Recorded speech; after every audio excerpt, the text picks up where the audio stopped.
Hey, Scott from aristocob.com here. And Seth from woodwishes.com. Together along with you, the three of us, we are Markwood Men's Breakfast Club. Welcome back once again. Good morning, boy. How you doing? Good morning, Homer. I'm well. How are you? I am doing swell. Yeah?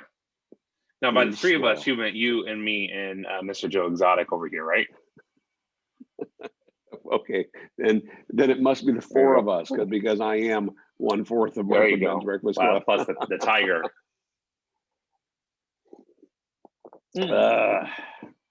So I just noticed something. We're not in the shop. No, you are getting old if you have just now noticed that. But no, we're not in the shop again. We are just struggling with scheduling conflicts. We both have been very busy with various things and unavailable on the weekends when we would normally get together to film, and super unavailable during the week. So we figure a video is better than no video. It's not the one that we wish that we were filming, but we'll see about that, won't we? Well, fair. It's not what we want to be recording, but it's what we're able to record. So we're glad to be here with you guys anyway. So you can't hear it right now. I'm gonna turn off Mr. Joe Exotic for a second. But behind me, I gotta find the right setting. Behind me is my 3D printer, real washed out by the light. Okay, there you go. 3D printer. I know what you're making. Yeah, can you reach one? Not from over there, but I can right here. Hold on. Gotta get that back. First things first. Look at that. Is, wait, hold it away so we can get a picture with all three of you, all four of you. Don't cover your face with it. Oh,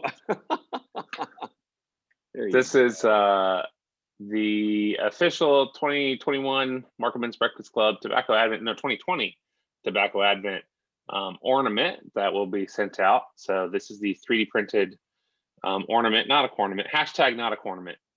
That one's looking much sharper than the 2019. It is. Yeah, I've been able to get some things dialed in. We've got glossy mirrored finish on the back. Much crisper printing on the front. I'm really excited how these have turned out. So I've got the first 15 here in hand. Slowly working through those.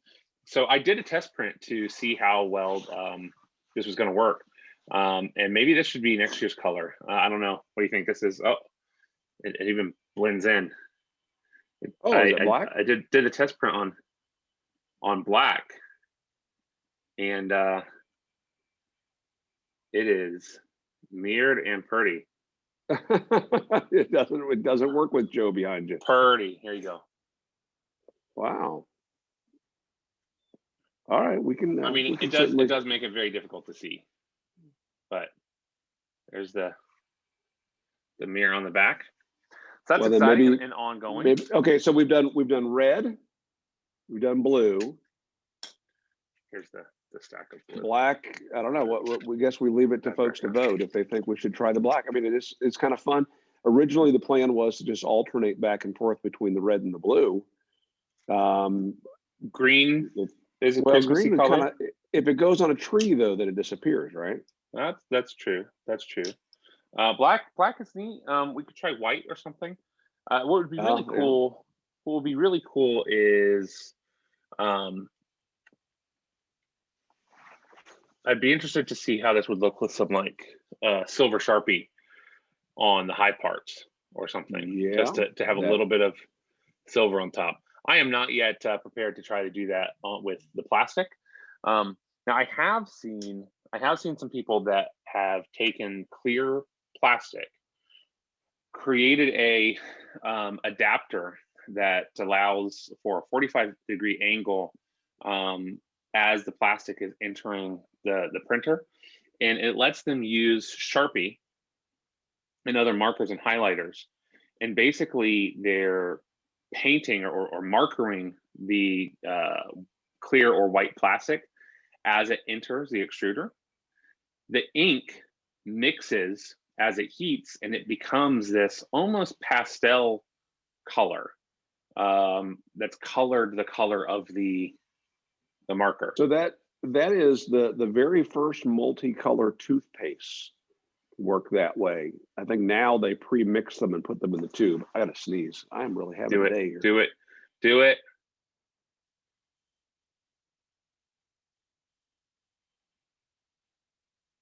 We're gonna bring back some big cats.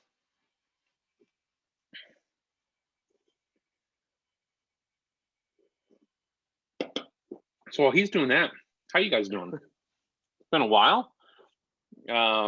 This is kind of reminiscent of last summer when we did our live streams, although because we have not been doing those, the software that we were using, we have stopped paying for. Man, it is difficult to get good software to work without paying out the nose for that. For whatever reason, OBS, which is streaming software, has not been cooperating with Skype setup like it's supposed to. It keeps crashing. Skype is not great. We're using Zoom, which is fine, but we kind of lose the ability of doing much editing with the video to make them kind of more squished together. And so we end up with the big black bars beneath instead of cropping these out a little bit. Yeah, that's right. Well, it's been a little bit frustrating not really having the right tools to do this like we had just 10 months ago. Well, the plan is not to do this, right? Any more than we would have to. So that's correct, but when we have to. So one of the things I wanted to talk about, and for us, it's just a matter of we like to get together and chat and kind of catch up. I don't know if you participated in the kind of the memorial rewatch of Matches 860's final episode, but I did. Kind of a commemoration. It was almost a year to the day of his passing, but it was kind of a neat idea that originally Sergeant Savinelli had the idea that we could maybe somehow rebroadcast that final episode and have live chat and things going on. I guess that wasn't possible to do that on Matches channel, John's channel. So instead, it was coordinated that we would all jump on there and watch it together on the same feed, that went through a year ago, and leave fresh comments. And then some of the folks were able to jump over to Kane Rod Piper's channel for a continued live chat. I was able to jump in for just a minute because we were traveling, and I was literally sitting at a drive-through at McDonald's late at night, and pulled over and jumped on for just a minute to say hey. But what a neat idea. And if you didn't catch it, I'm talking not to Seth but to you, that all of his videos are still available to watch, and that last video in particular was so poignant in that at one point near the end, somebody asked him a question about some of the people that are no longer around in the YTPC, and there was a little bit of a purge, and it was a personal purge. We had a whole bunch of people that were involved in law enforcement, one branch or another. There was sheriff, I knew state troopers, I knew a guy who worked in the prison systems. And after the shooting of Michael Brown and the original protests that were going on in Ferguson, a lot of people were coming under fire and kind of feeling threatened, and they pulled away from social media. So we lost dozens of pretty regular and active posters on YouTube, and they shut their channels down. And so somebody asked a question, and John was talking about how, it's nice if somebody has to go for whatever reason, they move on to a new hobby or lifestyle change, or in some cases even death. It's neat if they're able to leave their channels up. And John's wife and daughter said, now we're certainly leaving this channel up. I mean, and John's channel was not about smoking. John's channel was about life and connecting with people. And it was always so neat. You can watch any one of his videos and it's still timely. So who's this that you're talking about? Matches for those who don't know. Matches 860, John Harden, was a prolific YouTuber here in the YTPC and a wonderful storyteller. The YouTube pipe community. Thank you. I do like using acronyms. And so the YTPC is the YouTube pipe community. It's funny because years ago, and I'm talking 10 years ago, there was quite a bit of discussion among those of us who were here putting out videos. What do we call ourselves? What do we call ourselves individually? Somebody came up with the term pipe presenter, which I thought was kind of weird because most of us aren't presenting our pipes, but we're, presenters or what YouTube calls content creators. Mm-hmm. Content creators that are incorporating pipe smoking into our creations. So this channel incorporates pipe smoking quite a bit, but that's really not what this channel is about either. This channel is about us. It's about us getting together and catching up. Yeah. And by that, I don't just mean you and I. It's interesting because Seth and I both acknowledge that we aren't terribly active in the YTPC. There's not a whole lot of channels because I know the kind of pipe I'm going to smoke, so I don't need to watch somebody's review of pipes, and I know what kind of tobacco I'm going to smoke, so I rarely need to see a review of that. And so the channels that I'm drawn to are very much channels like John's, and and then my interests lean far more towards woodworking and machinery. And lately I'm falling down a rabbit hole of teardrop campers, which is an old rabbit hole of mine. Mm-hmm. Mm-hmm. One of these days. We'll see about that, won't we?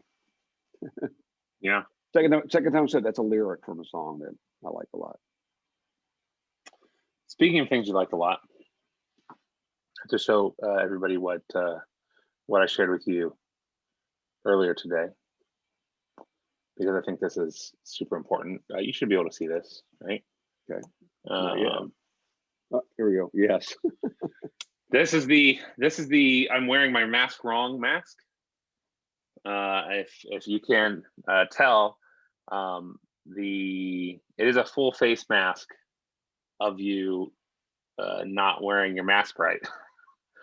I can hear the comments now. Saw this on online through Geekology. Apparently this company is a company that's making these is one of the companies that has been quite successful making the face masks, printing a face on a mask. So if you want to frustrate some people in your life. I've had my mask for quite a while now, and I made this one on Zazzle, and that's got me smoking a pipe. That picture's hilarious, son. Yeah. Ooh, it's still warm. Sorry, I'm switching prints. So I don't think I mentioned I've been able to get it to where these are printing very reliably, but at present I've got it to where they're printing very reliably one at a time. And so I think by the time all is said and done with all of the people that submitted tobaccos for Tobacco Advent, including the ones that we haven't yet gotten around to smoking, I think we'll probably have 35 or so of these that will need to go out. So I'm trying to steadily get through them so that it's not a bottleneck for sending out those fulfillments, even though we still have those 10 or more tobaccos that we'll need to smoke soon, hopefully real soon. Yeah, if we can get together. Tonight I am smoking Lane TK6, which was a tobacco I had not heard of. Not that it's not out there and popular. I don't know. All I know is I was looking for something new from Lane and looking for something that was a black Cavendish. And so I picked this up. I picked up 3. I've smoked a bunch of LL7. So this is LL7. That's Lane Limited 7. HGL, and I made a note here, touch of Latakia. Your favorite. And then the yeah, and the TK6 has a touch of cherry. I don't really like cherry tobacco, but Lane came out with a couple of them that have surprised me that truly have just a touch of cherry, and it's not bad. I also picked up today, because I needed something quick, I ran to a local grocery store and picked up some Backwoods Smokes pipe tobacco. And I think you and I smoked a little bit of that. They have, I think, 3 flavors. Flavors. Well, we've smoked the Backwoods Smokes cigars. Oh, they came out with the pipe tobacco a couple years ago, and I think we smoked a couple of them then. Okay. But yeah, not bad. That sounds right. All right. Good news. Yeah. What? Go ahead. What's the good news? I just found a silver Sharpie laying around here, so let's test out. Sorry, what were you saying? No, I'm done. Now you want me to talk so you can color? No. Let me do it like this. I'm gonna say goodbye to Kitty Cat. Problem is, I've got terrible lighting, and these walls are this weird green. I was trying to use these as a green screen the other day. Yeah. And the program was just not cooperating. It because it's not high enough contrast green, so it would fuzz out the background, but also like half of my face.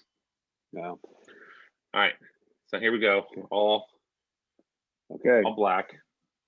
We'll start with the MMB. You getting anything? Yeah. Doesn't want to transfer on there. It's a little goofy. I suspect it would easily rub off. Hold on. I mean, the silver Sharpie has always been a little bit gloopy anyway. It's almost a paint. I was just going to say, we could get one of those paint markers. Yeah, that could work. I mean, this is not the sort of thing that I would want to do on 35. On more than one. See, my background, I don't, my background is, there's too much going on back there for me to use a virtual background. I got my Vandalay Industries logo back here. Check that out. Oh, that's kind of nice. It's a good contrast. Does make it pop, huh? Sure does. Let's see what the I don't think I told you this story. All right, so I two stories. I have a belt. It's an adjustable belt, and I love it. If you have never had a adjustable zipper style belt, I highly recommend it. It's great, especially if your weight fluctuates at all. That's right. It's amazing for that. Or especially if you are on a hopefully continual downward trend weight loss, because the belt itself is trimmable. You can cut it, and the buckle doesn't ever change location or function. So unlike a traditional belt where you're having to punch holes in it and it just becomes real funky and less nice as you use it. Right. That doesn't happen with the adjustable belts. I love mine. However, they are quite expensive. At least mine is. When you're up in the weight class that I am, they're quite expensive. And the buckle itself is made with a metal that is like encrusted on the front with a paint. And so almost immediately, if you take off your pants too aggressively, you're going to chip the paint on the front of the buckle. And very, very quickly, it all just comes off. And this is like a $65 belt that they don't sell the buckle independently. So the only way to replace the buckle and for it to look nice is to buy a brand new belt. It's just too cost prohibitive for my everyday. If I'm going to a good trade show or something, maybe I'll buy one. Maybe I'll have a good reason to buy one. But what I did discover is you can pretty reliably use a chisel tip magic marker to fill it in, and it's almost indistinguishable. I can't get it on the stem for some reason. It's almost indistinguishable. You have to look really, really close. So your belt buckle has some sort of a metal trim, and then it's black under in the field behind it, and you're highlighting that field. Okay, that's right. That's right. So it's got a silver frame and then a black field, and if you fill that in with Sharpie, it's difficult to tell that part of it is just so behind the paint is like a silver piece, and so it's hard to tell that it's silver behind. You're just covering up the silver, and so right now mine is probably 35% paint that's still intact, and 65% broken pieces that will periodically be Sharpied in. It's hard to tell the difference. Second story, unrelated. About 3 months ago, I got worried. I started getting worried because a couple of times after showering, I noticed that I had some weird bruising, and it was really light, kind of purpley, and I couldn't tell what it was. I didn't seem to be in any pain, and I was noticing bruising on my stomach, and I didn't remember doing anything, and it would be gone for a few days, and then it would come back, and I would start noticing it again, and I started getting worried. Like, am I eating something? Like, I started researching, external bruising around the stomach. Is there like internal bleeding happening? What's causing this? And then it would go away. It would go away for a few days, and then I would notice it 1 or 2 days. I started getting real worried. And some days it wouldn't happen at all. I wouldn't notice it at all for some lengths of time. And then I would notice it quite prominently. But I'd push and push, and nothing's hurting. No pain. Figure out what is no pain. And almost got to the point. I didn't tell Allison. Almost got to the point where I told her, I'm like, I'm going to need to get a doctor's appointment or something. When I realized one day that when I am sitting down, sometimes in a chair like this, over the weekend, where I do not have a shirt tucked in, my belt buckle will roll up and touch my stomach.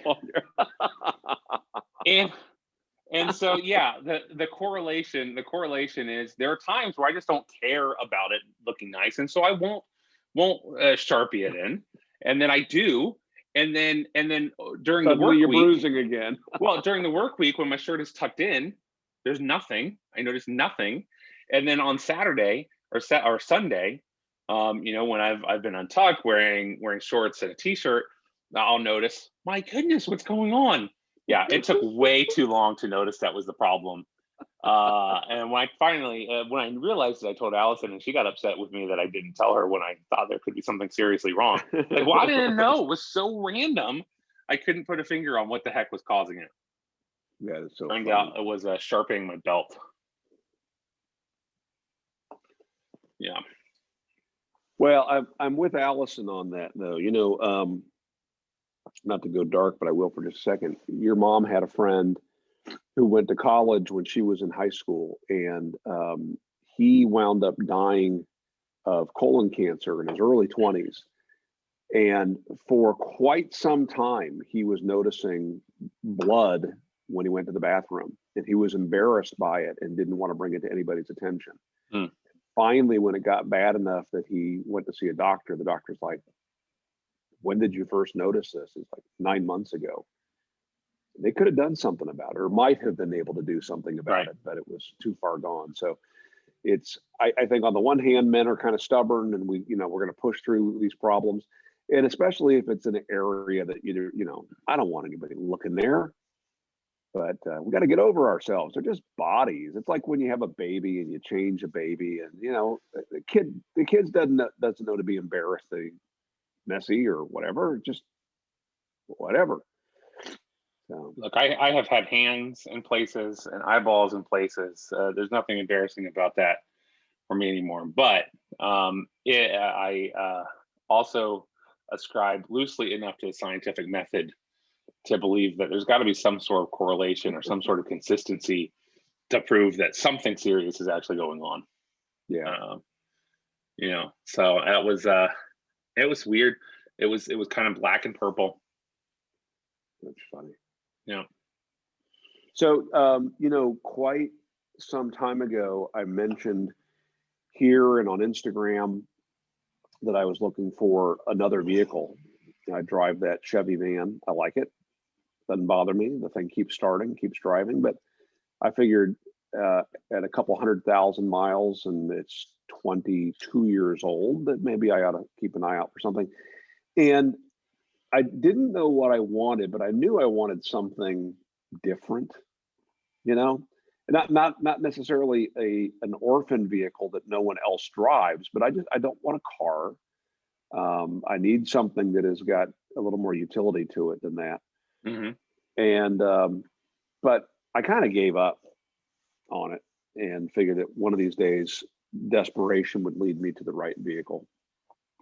And then one of my bro workers, who is here from Germany and soon to be heading back to Germany, was talking to me about he put his car up for sale on Facebook Messenger, or no, Marketplace, and maybe even on Craigslist.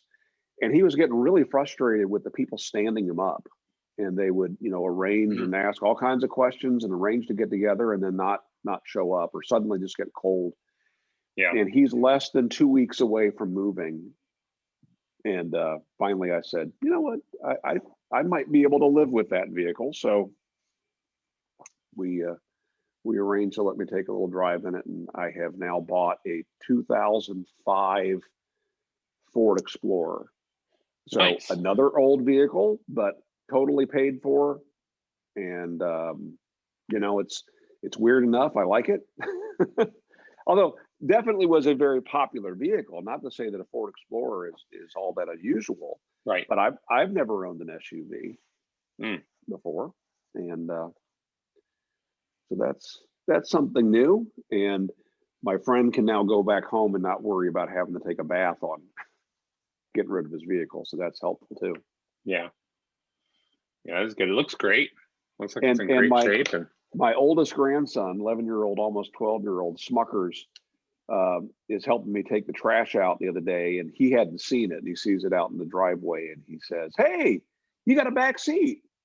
First thing he notices, because in my van, he's never ridden with me because I only have a front seat, and in North Carolina, he's not allowed to ride in the front seat.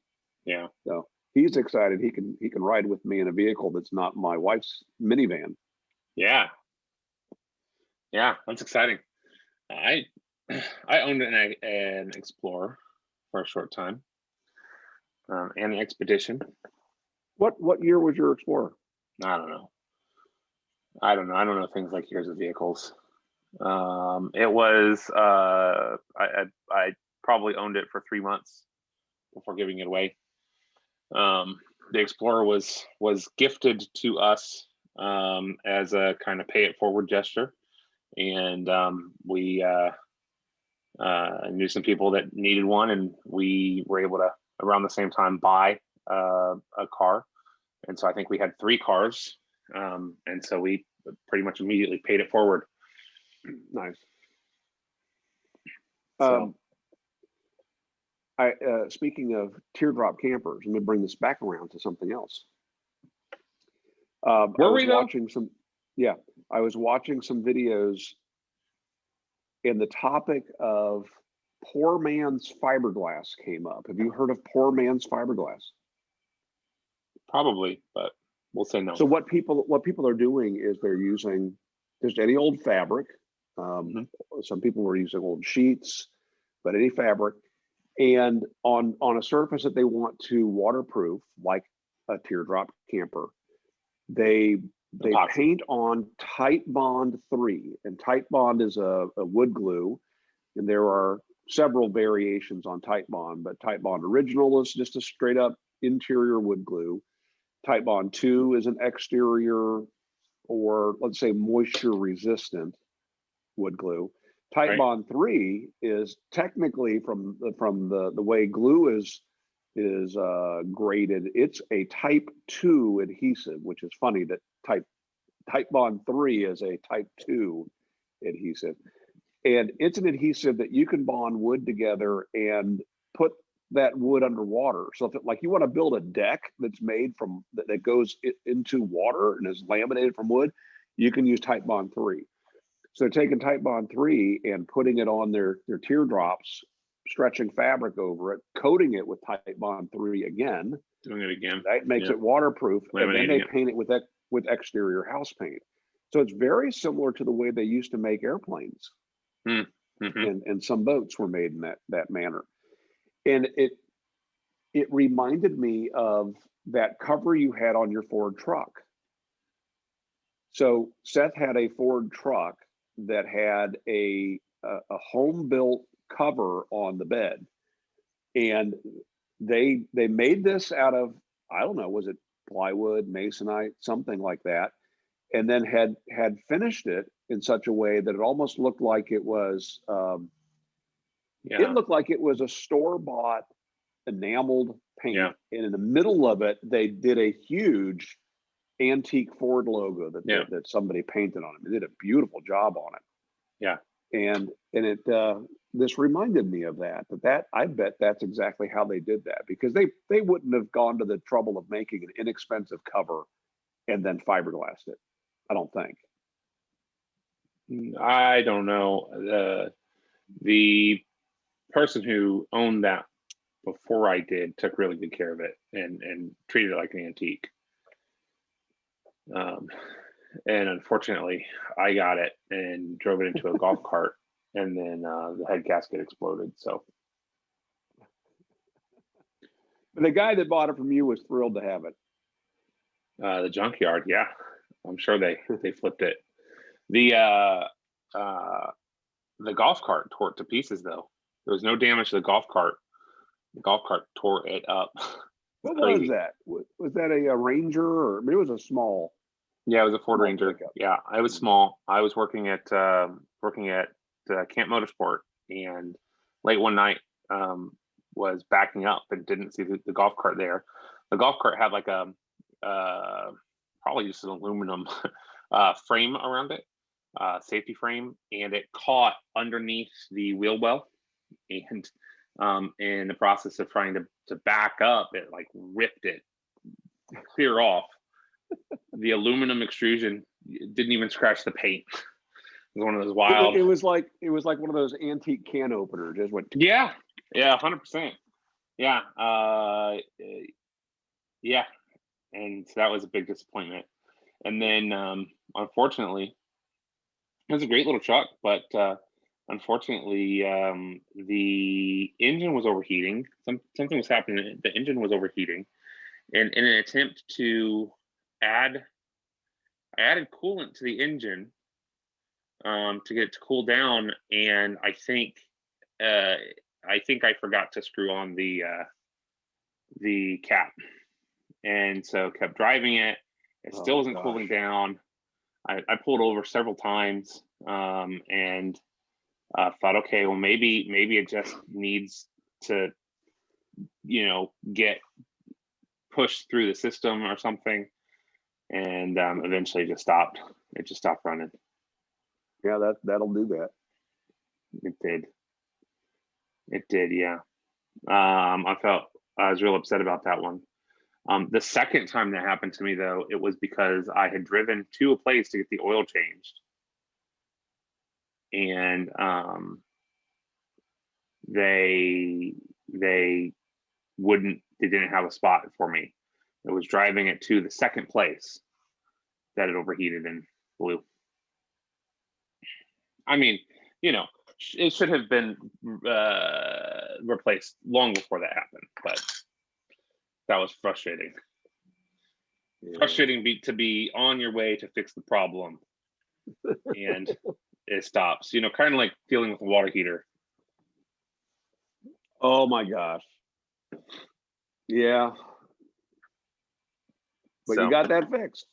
You got a microwave replaced, a built-in microwave, and you got a refrigerator fixed. I'm sorry, a water heater fixed. I'm proud of you, boy, for sticking to it. Well, okay, the oven replacement, that was, you paid somebody to swap them out, but you did the microwave and you did the water heater. I mounted the brackets for the oven, but that's no big deal. But yes, yeah, the water heater was frustrating because it's not a difficult fix. That's what was frustrating about the water heater. I don't know if you remember this. In my previous job, managing a plumbing company, I took plumbing classes. I was flown out of state to a plumbing course, and in that plumbing course, we did exactly the work that needed to be done on my water heater. And a gas water heater really only has 3 components, generally speaking, that can break: the burner, the pilot assembly, or the control valve. Other than those things, you're looking at replacing the heater. Maybe putting an expansion tank on, maybe the pressure relief valve is popping, but if it starts to pop, you should replace the water heater anyway. So it wasn't a challenging thing. And so what was frustrating is not having access to the equipment to fix it, and getting equipment that, I think that ultimately it was chasing a diagnosis, right? Chasing a problem, because you fix one thing and then you discover that, okay, well, must not have been that thing, it was something else. So but you couldn't have known that. Simplest, yeah. You couldn't have known that until you fixed the thing that it was most likely to be. And maybe it was both things. Who knows? Maybe it was both, and both things need to be replaced. But what was really frustrating is it was multiple day waiting between getting those parts. There was no other way to diagnose it. And the whole time people are looking at you like you're an idiot and you're doing something wrong, because you can't fix the problem, when it's not the problem's fault and it's not your fault. It's just a lack of the things to fix the problem. Right. So that was frustrating. Was your landlord patient at least? I don't know. Maybe. One of them was a little impatient and kept talking about your wife. One of them was half patient, half of the time, tried to be helpful, but they weren't having to not shower or take sous-vide showers, so they had a different point of view on the matter. Yeah. Is there anything sous-vide can't do? There is. I haven't found it. I know. I'm about to use my sous-vide to replace the tires on my bandsaw. No. Well, I understand it could do that. So.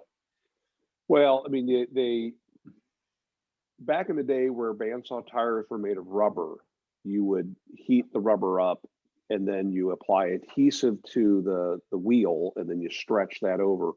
And you do have to wipe them as dry as you can, but you also have to move very fast to get that. Otherwise, it starts to cool down and it gets real tight. Now, most of the tires are made of urethane, kind of like, it's almost like silicone, but urethane. Yeah. And whoops, sorry, can't talk now. I thought I had my ringer off. And I've seen in a number of forums people that have had problems with those urethane tires, and they will boil them or put them in the microwave with water. And what I understand is you got to be careful not to exceed like 140 degrees. It's like, well, I know something brittle. I can use to keep it from. No, they stretch out, and then you stretch it over, and now it's real slippery. And with urethane, you don't glue them. They shrink back and hold tight. And so the thought, like, dang it, why isn't anybody using sous-vide for this? That's perfect for that, because I can bring it to whatever temperature I want and hold it, and you don't have to worry about drying them off because you're not using an adhesive. Yeah. So I'll be doing that this coming weekend. Filming it, I hope. Yeah, I'll film it. And because I have 2 bandsaws that need it, I bought 2 different brands of urethane. And I'm going to put one wheel on without heating it and one wheel with heating it in both brands. And we'll see, maybe one brand versus another is worth getting. Thing is, people buy one of the brands and are like, oh, I would only use this one. Well, if you'd only use it, how do you know if it's better than the other guys? So that's about as useful as the people who comment, it came damaged in shipping, 1 star, or people who say, well, I don't own this product, but it's probably blah, blah, blah. Like, shut up. Your opinion is invalid. I thought the chrome would be shinier. Okay, you thought that, but it's not. Yeah. UPS took too long to deliver it. 1 star. It's not the product's fault. Well, you notice that there on Amazon, there are some that they filter out now, and you have to go down and say, okay, show me all of these. And like with the questions, a lot of times I guess they they show you the ones that maybe people interact with the most, who click on to see the answer. Yeah. And I think that's why, and you'll see some of them will have like 100 questions, but they only show you a few. Yeah, there's a lot of controversy about that, because are they filtering it? Are they hiding things? Is Amazon cooking the books and making products look better than they are? How many fake reviews are there? Blah, blah, blah, blah, blah. A lot of back and forth about that. Yep. Yeah, the sous-vide is great for stuff like that. If we didn't talk about it before, it is how we took showers for 2 weeks, because you can set the temperature to exactly what you want. We already had a 12-liter tub of water, and so we had 12 liters of perfectly tempered water without having to like boil water and then cool it and run the risk of burning yourself or anything. We were able to give the kids baths, and it took I took a morning shower every day that way. Just cups of water over the head, or by the time it was about halfway done, by week 2, I was picking up the full 12 liters and just pouring it. I would pour like half of it, kind of set it down, scrub, and then just dump the rest. Yeah, I mean, I can do that.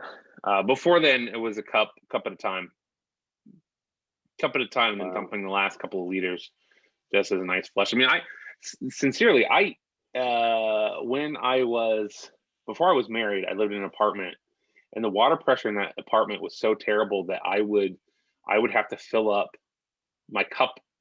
I had a cup in the bathtub that I would fill up with water to use to rinse my hair, because I could not rinse my hair with the low water pressure. Wow. And I have thick hair, but I traditionally keep it very short cut. Even short cut, it was too low pressure to do anything with. So it's not that bad to have to do that. At least there was an excuse for me to have to do that this time. You were making some noise about possibly shaving your beard off. Are you going to do that? It looks like that didn't happen. It looks like that didn't happen yesterday when I said I was going to do it. I don't know. I have the thought about 3 to 5 times a day. Anytime I can push through it, I do, because as I have stated before, I will never grow it like this again, probably ever. And I haven't enjoyed it enough over the last year to do that. I'm sitting at about 11 months of growth. But because of that, those times that I have those thoughts, I push through. a big part of it, honestly, was last night. I knew I was going to be eating a lot of messy foods, and it is just such a pain. This will crawl into my mouth, and it's terrible. It's just uncomfortable. I don't like eating with it. That's probably 2/3 of why I want to cut it or trim it. Well, I was just gonna say, you can trim it without going bald. I know what I will probably do if I can get an appointment. What I would like to do is there's some beard trimmer barbers in town. I'd like to go there and have them trim it up. I've not touched any of the hair. I've not trimmed any hair since probably July of last year. But I think I have grown this out with the thought that, hey, it's long, it could be cool, could be formed or whatever. Problem is, I hate the feeling of mustache wax. I hate it. And so the couple of times I have tried anything like it, I've just been miserable. And so what I will probably do is probably try to get them to trim up the mustache, because that's 90% of what I don't like. But I'm afraid of doing it myself, because if I screw it up, the whole thing will look just ridiculous. Have you ever had a cheesesteak at Pat's or Geno's in Philadelphia? No. We should make a road trip, get you an appointment with George Bruno, and that would be go eat some cheesesteak and maybe shoot an episode. That'd be fun. That would be fun. That would be fun. I haven't been following his most recent hair treatment, so yeah, we should do that. We'll reach out to George and see if he's got an opening. Yeah. It's generally some shaping, some trimming would be good anyway. It's gotten to the point where if Story is sitting on my lap, her head will pull on it, which is weird. It's a weird sensation. Also, just I can feel it when I turn my head and look. It's like I've got a pillow under my neck. It's bizarre. It's a very weird feeling. I still cannot get over how much gray you have. I don't recall at your age having that much gray. But again, I can't let anything grow out beyond this, because this is really all that'll grow. Yeah. And about every 5 years, I'll accidentally trim too much and I'll feel ridiculous and I'll take it off and start over. Yeah. And when I think about going back to fully shaving every day, because I get a 5 o'clock shadow that looks just like this, so I might as well have something growing there. Yeah. But I don't know. Mine is definitely almost white now, fully. Yeah. I've got a lot of gray over here. Yeah. There's a ton of gray here along my sideburns, and then this one patch in particular is very gray. It's kind of funny. Allison likes me to have a Van Dyke, and for the last 2 years before growing this, I just couldn't do it. It's too much work to upkeep it. What would happen is I would shave down to that, and then I just didn't want to shave for 4 or 5 days, and then I'm back to a weird hybrid of half Van Dyke, half beard, full beard. And so, yeah, I'd rather just with a full beard. At least then I can put a guard in the razor and just shave to length, right? Every couple of days or every week or two. I use an electric trimmer with a comb on it. That's fine, but then having to razor the rest of it. Yeah. So, well, we have gone way too long again. Yeah, none of this is interesting. No, but that's okay. We're here. Yeah, we are here. Anything interesting going on this week or weekend for you? Plus, we got a Tiger King. So, yeah, I got some stressful work stuff going on this week, but I get to be the point person for what will probably be a difficult conversation with a distributor of ours. So that's not looking forward to that. But beyond that, mostly just normal week stuff, I think. Yeah. I was talking with a coworker today who was in town for some training with me. He lives down near Charlotte, and he's about to go to California. And he's the first guy at our company that I've heard that is doing any real travel in this past year. And it's like, I am so jealous that he's getting out and seeing some customers and doing some stuff. Yeah. Can't wait for vaccines and life to normalize. That's weird, isn't it? I'm tired of what work life has been like this last year. Yeah. Somebody asked me, do you miss the travel? I said, yeah, I do. It's nice being home with the kids and everything, but I definitely miss that part of it. I did a webinar last week, which I think there has probably been a curve, an S curve or an adoption curve with the webinars, right? Where we saw really early adoption and now decline. People are just tired of them, and it's hard to break through the noise and hard to find ways to add value.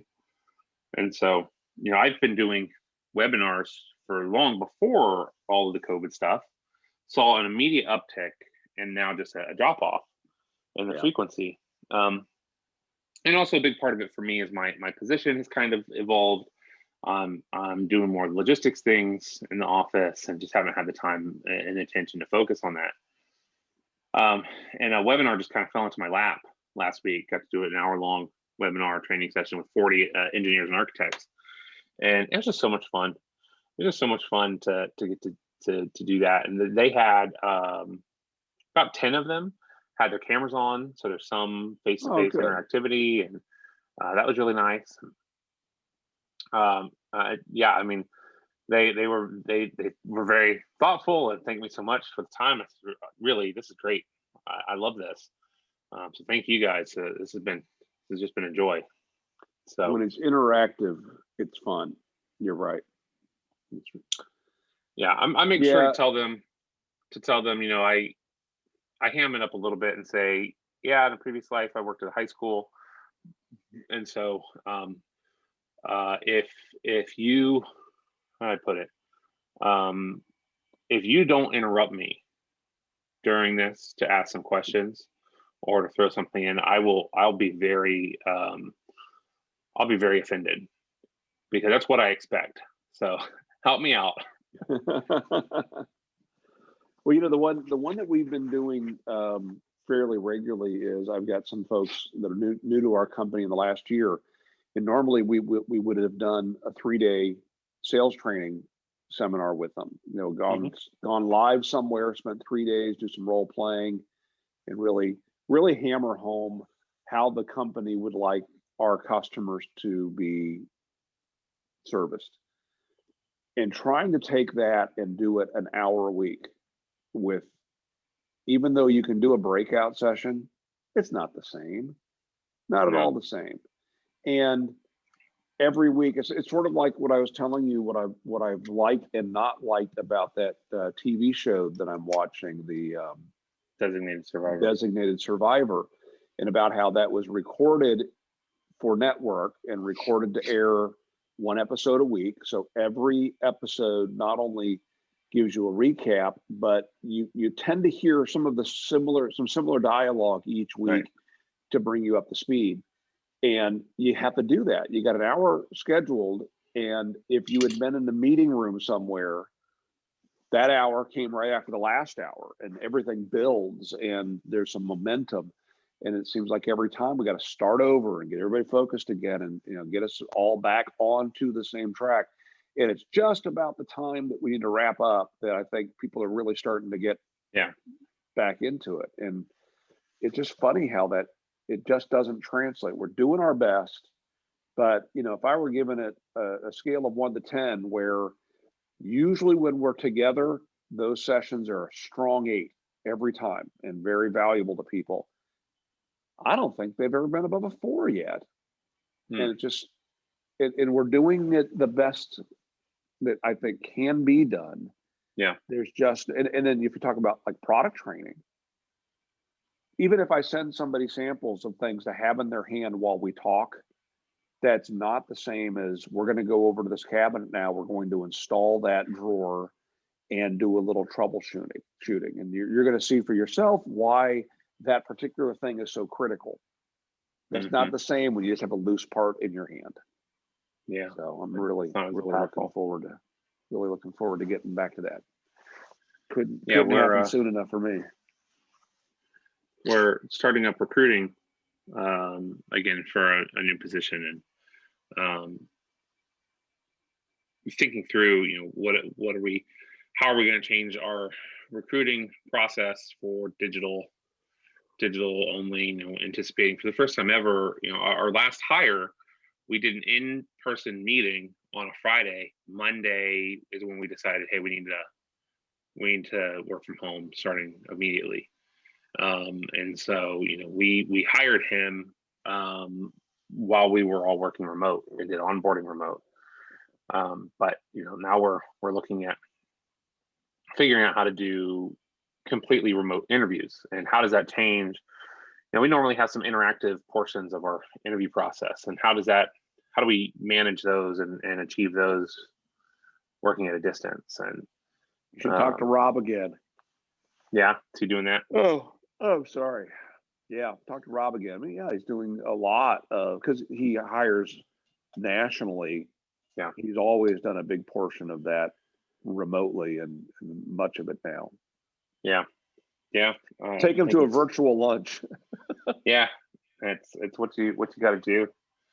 Send him a Grubhub.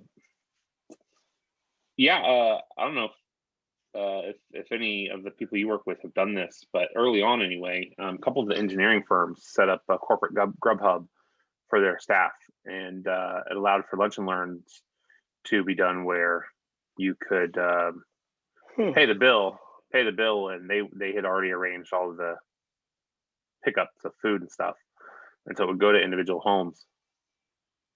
We've not done that. We did do for our national sales meeting. Everybody was, I don't know if they were given a gift card or a stipend or what it was, but the expectation was, hey, order something to be delivered for you and your family. Yeah. Grab dinner, and then we'll all meet up at this time. And everybody showed up with, a happy family and food in their bellies, and it was kind of cool. And because they could each just do what was right for them, so pizza or whatever, and that was kind of cool that they all had that common experience at the same time. 120 people around the U.S. Yeah, we normally would take an interviewee candidate out for lunch after the interview, and for onboarding. The first day of onboarding, we would normally take them out for lunch, and we ordered delivery for our new guy last year to be delivered for him and his family. They were also stuck at home, and then we had like a virtual Zoom lunch gathering. But I mean, what's interesting is I was talking to somebody who was in sales in a very our company's a manufacturer. We will sell to anybody in the normal distribution channel. So we will sell to distributors, we'll sell to wholesalers, contractors, or end users. For us as a restaurant, that's pretty abnormal in manufacturing. Typically, they work through reps who are then selling to different chains of distribution. And so I was talking to somebody who is in a more traditional mode of business and a traditional business mindset. And they were talking about how there just aren't any opportunities to have a meeting with an engineering firm because everyone's remote now. And I asked, well, what about Zoom? He said, well, yeah, but you can't do a lunch and learn with a Zoom over Zoom. And we just started asking questions like, okay, well, I mean, do you have to buy lunch to offer a valuable presentation? So, well, I said, why don't you, what you did breakfast? Or what if you did it sometime that's not lunch, so they're not expecting lunch, and asked about that? Or what if you did the Grubhub thing and brought lunch? Or, the way we always do it, is I put it to them to figure out how to do lunch. And just let me know when they've decided that, and we'll pay the bills. So then you don't even have to worry about the logistics. But it was just interesting to me how we're 10 months in, a year in, and this Still salesperson, their takeaway is you can't do sales anymore because you can't get the people in the room for the presentation the way we've always done it. That's so wrong. Right. That's so wrong. And so, that's antiquated thinking. That's a great way to get yourself replaced by a website. 100%. Yeah. Absolutely. I mean, that's not what is it? Abundance thinking. Yeah. There are an abundance of opportunities out there. You just have to grab them. Yeah. I mean, I have talked to some salespeople who I needed to have them participate with me on Skype or something, that by now they should be pros, and they were struggling trying to figure out how to do this or that, or how to unmute themselves and all that.